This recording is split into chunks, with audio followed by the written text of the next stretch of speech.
Hi, this is a video of an example memorization and solve of a 4x4 so that you can do it blindfolded. Recently I made a series of videos on how to solve it blindfolded, and some people wanted me to make this one as well, so here it is. Right, so the first thing you need to do is scramble your 4x4. I scrambled with the official orientation of white top and green front. You should apply the scramble now, which is on your screen and in the description, and then restart the video again. Well, carry on with the video once you've scrambled. Okay, so once you've got your scramble, the first thing you should do when you look at the scramble is reorient. Now, on a 4x4 you don't have fixed centres, so you can choose whatever you want. So what I do, first of all, look for any centres with a lot of one particular colour or anything like that. I'm especially looking for things with lots of whites, because that's my D face, and I find the commutators a little harder to visualise for pieces on the D face, so I like them solved. So if I just look around, I've got two whites here and I see two reds here, so I immediately think of this orientation, because that gives me two whites, two reds, and then I look at the rest, I see I've got a yellow, blue, an orange and a green. So that's pretty nice, so I'll definitely stick with that. I think in the end that results in, from the starting position, it's a Y and then a Z. Okay, so now you've got that, you want to, well, what I do first is memorise centres. So my first buffer piece is this one. You don't necessarily need to know my lettering system, but it might help to follow it a little bit. So what I do is, on every face I start with the top left and then work round clockwise. So I go A, B, C, D, then I go to the front face, E, F, G, H on the right face, I, J, K, L, M, N, O, P, Q, R, S, T, and then lastly on the bottom face, U, V, W, X. So my first piece is my first buffer. So I've got an A, and then red face. The first one I always go around in a order like this. So I'll look whether that one's solved first, then that one, that one, that one. So that one's not solved, so I'll go straight for that. So it's A, I, and that gets me a yellow piece which belongs in the top face. Now, rather than solving my buffer, I just kind of break into a new cycle. So I just solve it to here instead. So it's A, I, B, and that would be my first commutator. And then this piece goes to F, and F goes, well, that one's solved, so it's N. So what I would do is memorise my first three letters together, so that's a commutator, and then I just do them in pairs, because your buffer will make up the third piece in that commutator. So I'd do sort of three letters, then two, then two, then two, and so on. So I've got A, I, B, F, N, and that's another yellow piece, so I solve it to position C. So then I get C, Q, and then that goes to U, that one goes to O, so that's U, O, and then that goes to here, but because this last piece of the top face is solved, I've kind of run out of extra places to put it. So I could put it here, and that would solve all my yellow face, but I don't particularly want that right now, because then I have to start with extra buffer pieces on different faces. So what I'm going to do is ignore that piece for now, and just solve that orange piece from the last place to here instead. So that's S, and then here I could go to G, but G would take me back to the orange face and I'd have to solve that. So I'm not going to do that, I'm going to go to H instead. So I just sort of remember that I've missed out these two pieces. So my next pair was SH, and then I've got W, and then I'm forced to go to G here. Right, so I've got WG, and then I have to go to R because T here is solved. So R is just a lone piece without a pair to solve. We'll get to that when we're solving it. So now I have to use a new cycle, like a new buffer piece totally, because that's just going to solve back to A when we do that. And the only two pieces I have left to solve are these two, which are K and P. And then you're done with corner memo. I'll tell you, actually yeah, I'll do that now. So I'll tell you how I memorize those letters. So what I did was go A, I, B. AI, I thought of artificial intelligence. And then B, big, or something like that. So I imagine a big alien, or something like that. And put it in my location that I'm using. I'll talk more about different memo methods either at the end of this video or in another video. But yeah. And then I've got then I had FN, and that can be fan. And then CQ, check. So I sort of imagine a big alien putting a check into a fan, like this is a shredding fan, a spinny air thing fan, not a football fan or anything like that. Then I had UO, so I could think about just the words you owe, like you owe someone money, and I could think about how the check was for money that I owe somebody, so that's UO. Then it was SH, so she, just think of a woman or something. And I had WG, wiggles, she wiggles. Then my last letter was R. I would probably, when I memo that, I would just remember that I have an R left over at the end. And then I had KP as my last two pieces.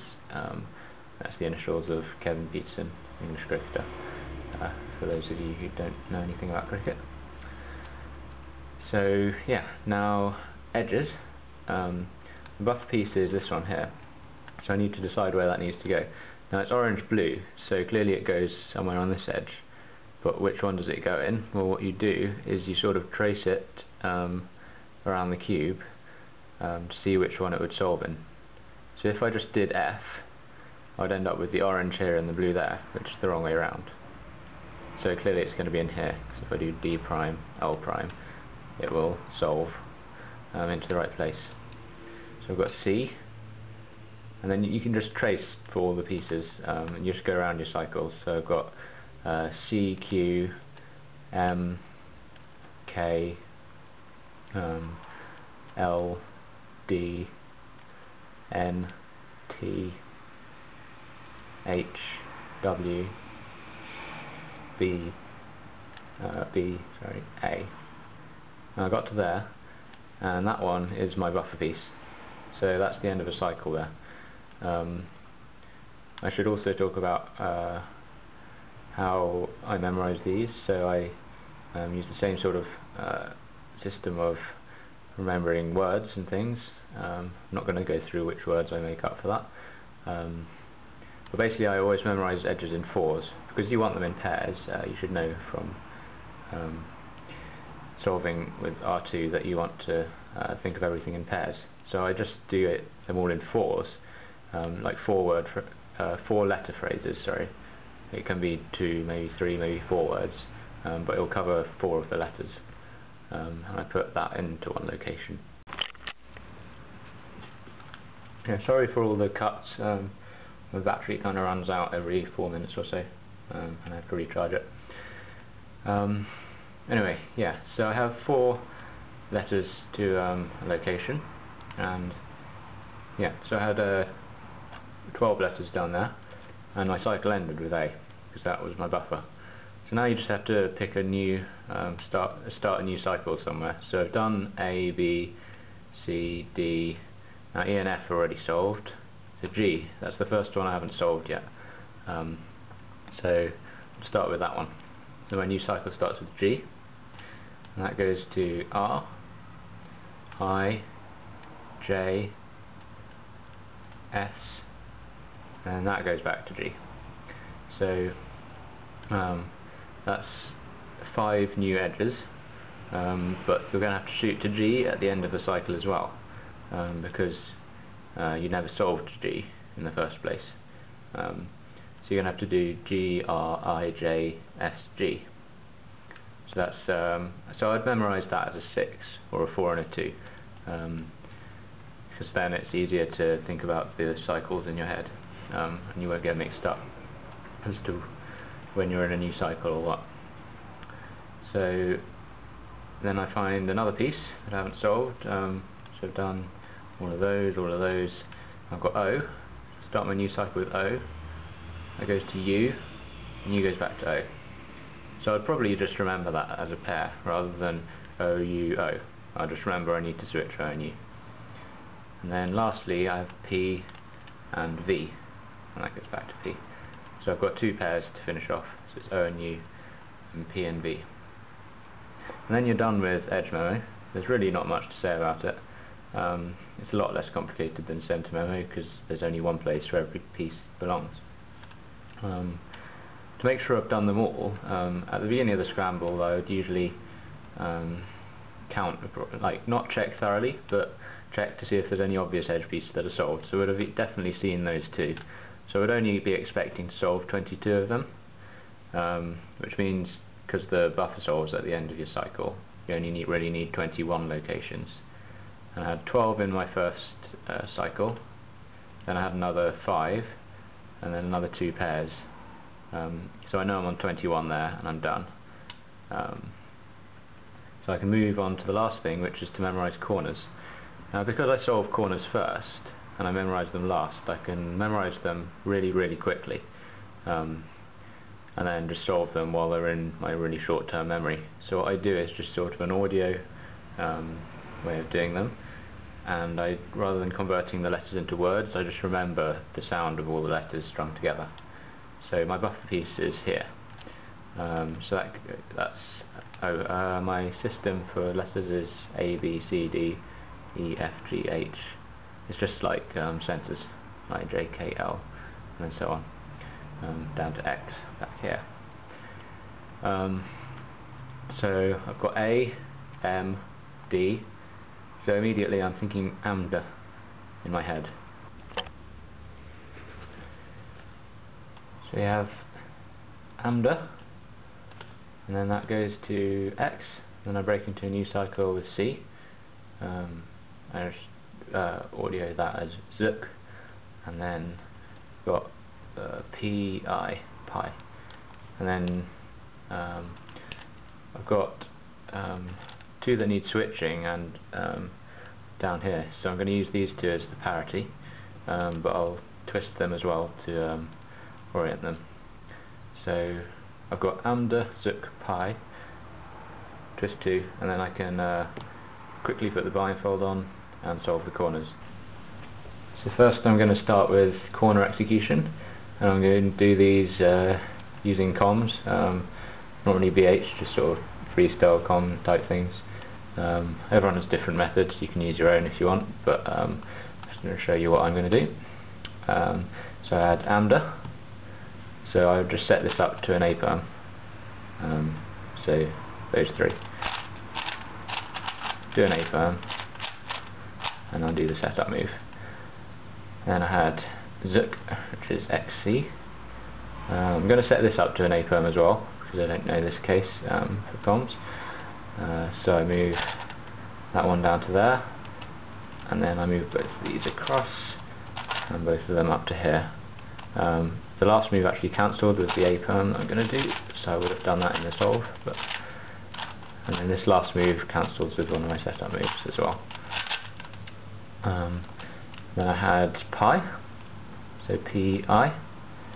If I do F prime, I can do a commutator using interchange here.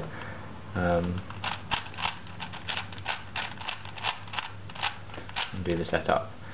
And then I've solved all the corners like that. I've just got my 2 parity corners left, which I'm going to twist using sort of beginner method style twisting corners. And that's the corner execution. So I'm going to move on to center execution now. This isn't meant to be a full tutorial on how to execute. You should already know how to do each of the types of pieces on the 4 lines. If you don't, then you should watch my other tutorials first.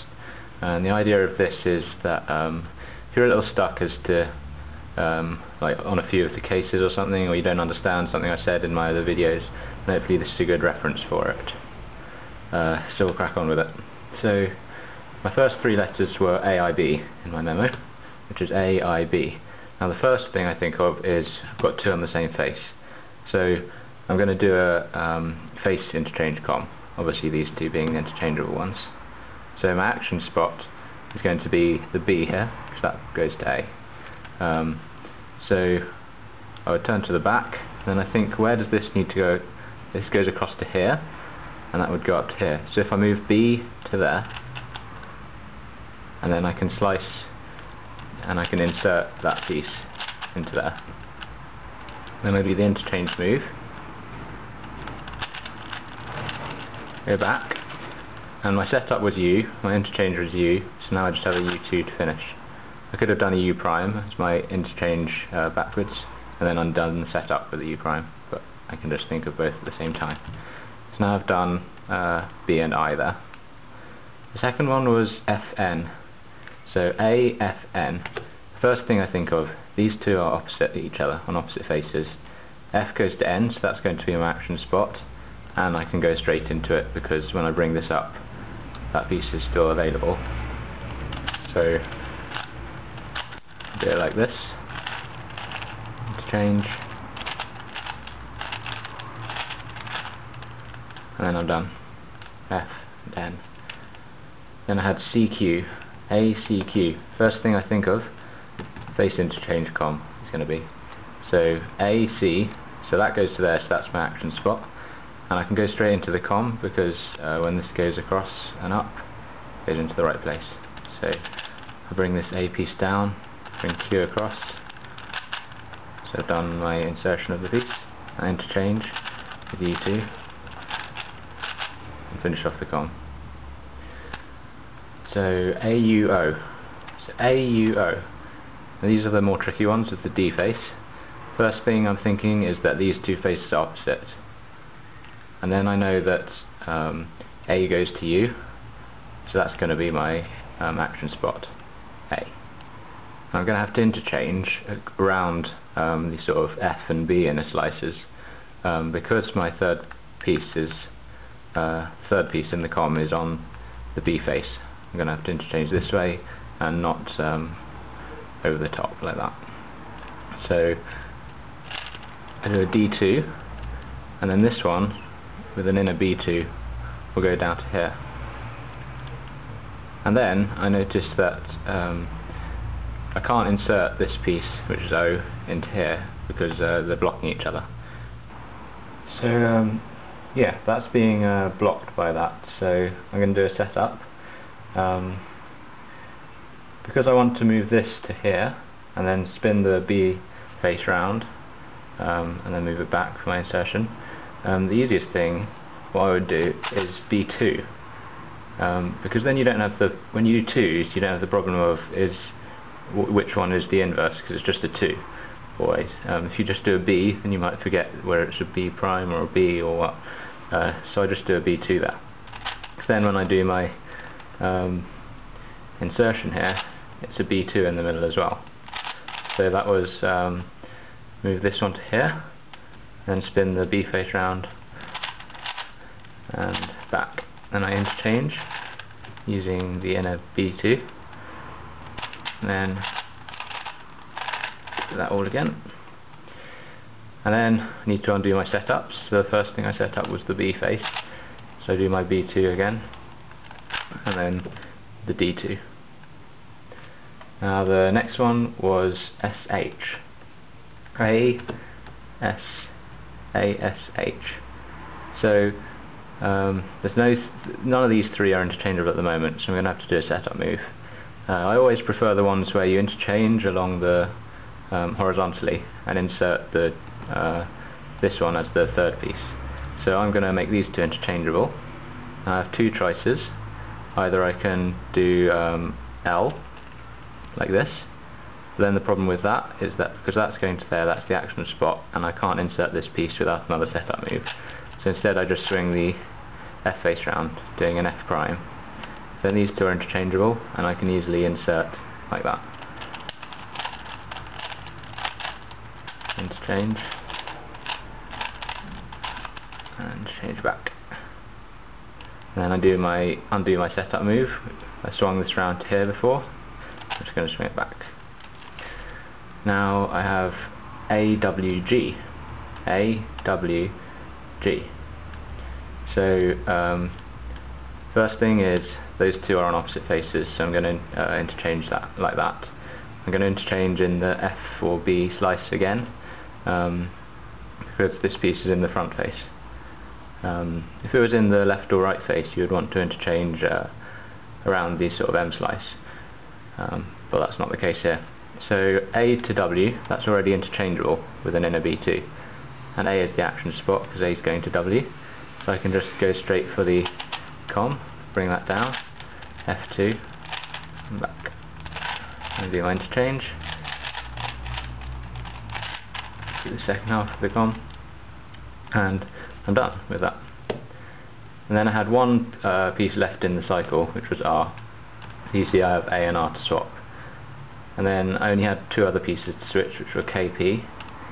So now I have a lot of free choice of what to do. So what I would do is just switch the two at a time. So I can just pick any of these three pieces as my third piece in the COM. I'm going to pick this one because that requires no setup. So I can bring it down. This one goes across and in there. Interchange. Go onto that. Do that backwards. And then backwards interchange. And I'm done with that. And now the last two pieces, I'm just going to cube rotate for these. At the moment this piece would come down into that slot that one's going to come across to. So I don't like that because that's the one piece I don't want there. So I'm going to do a U2 setup to make it nice and simple. And do that. And I have a U2 in the middle. And then the backwards interchange just cancels with the setup move. So I'm totally done. And that's all the centers. So we'll move on to edges. Now, edges. First, I'm not going to go through these totally in detail of all the setup moves because they're all fairly simple. So we'll just get on with it. So I had CQ, C, Q, which sets up to this. Like that. Then MK, MK, and then LD,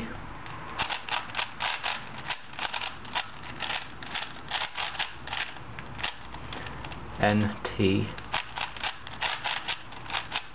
NT is here,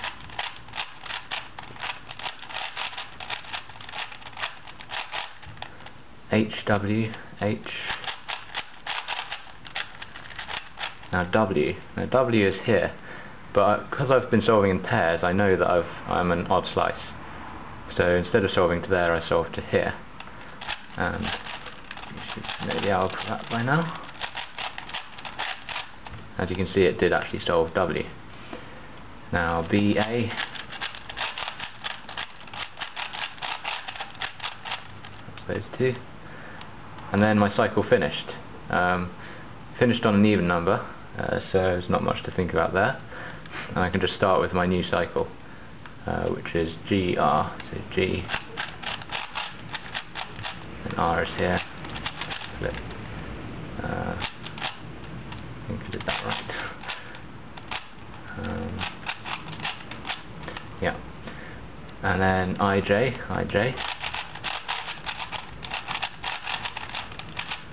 SG, S, and then G was to finish off my cycle. So that was another even number of pieces, and I've done that entire cycle and my buffer piece is back where it was. Then I just memoed that I had two pairs, which were OU and PV. So I'm going to start with OU. So I'll start with O. Then I wanted to go to here, but I'm an odd slice, so I'll go to here instead. And then finish the cycle by doing O. So now I'm going to do the last cycle, which is PVP. I can either do PVP, or I can just do VPV. It doesn't really matter which. So I'm going to go for VPV, because the move for V is just an R2, so I might as well do that twice, because that's so easy. So I'll do V, then I can do P, and V. And now I know that I've done an odd number of slices, so I don't have parity, but I'm just going to show you parity quickly, what you'd do if you had it. If I had parity right now, I'd need to do an R2, and then I have those two to switch. So I'm just going to show you how to switch those two. You move D prime, L prime F, and now it's these two you switch, and you do the parity alg. And you undo your setups. That's how you would switch those two. So if you had parity, it would look exactly like this after you shot to your last place. You do the R2 and then the parity.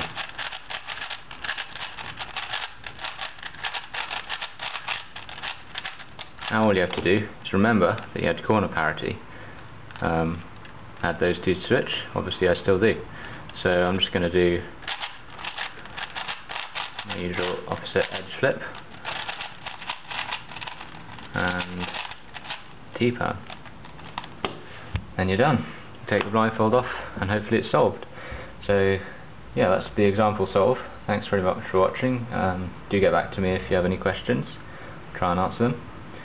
And that's all for this video. Thanks.